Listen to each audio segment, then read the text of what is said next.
विषय वगैरे असा एवढा होईल, पण मी तुम्हाला एक गुड न्यूज देणार आहे आज. एक गुड न्यूज. या ऊसाचा विषयाची चिंता करायची नाही.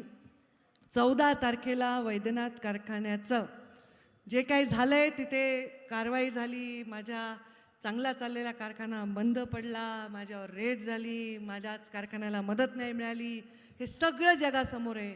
पण ईश्वराची, योगेश्वरी मातेची, माझ्या वैद्यनाथाची आणि माझ्या बाबांची कृपा आहे की त्या कारखान्याचा विषय मार्गी लागला.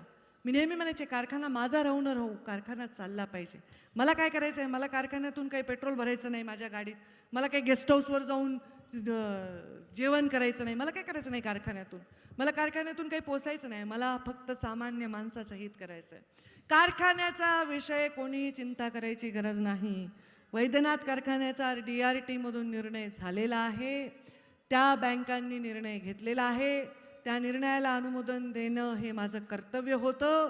ते झालंय. 14 तारखेला रोलरचं पूजन आहे आणि 25 नोव्हेंबरला मोडी टाकण्याचा कार्यक्रम आहे. परळी मतदार संघ जेव्हा आमच्या भावाला आम्ही दिला, म्हणजे दिला म्हणजे ते निवडूनच आले होते, सिटिंग आमदारच होणार होते, पण तेव्हा माझ्या मनात वाटलं आपण ह्या परळीला आता म्हणजे थोडं वेगळं नातं राहिलंय.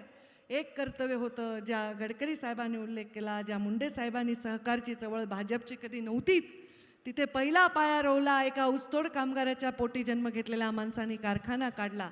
जेवढे कारखान्यात ना आजूबाजूला त्यांनीच काढलेत, कुणी काही म्हणलं तरी, पण त्या कारखान्याला मदत नाही होऊ शकली आणि तो कारखाना बंद होता. काही त्या कारखान्याला रोग नाही. एखादा धडधाकट माणसाला कुलूप बंद करून ठेवा ना, तसं झालं.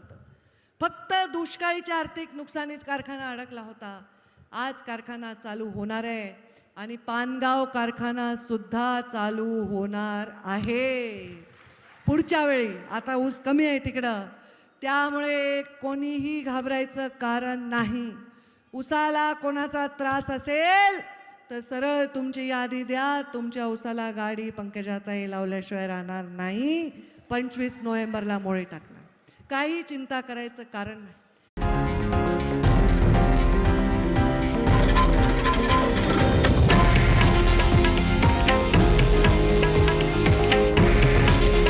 हे आहे देशातील नंबर 1 न्यूज नेटवर्क आणि आपण पाहत आहात TV9 मराठी.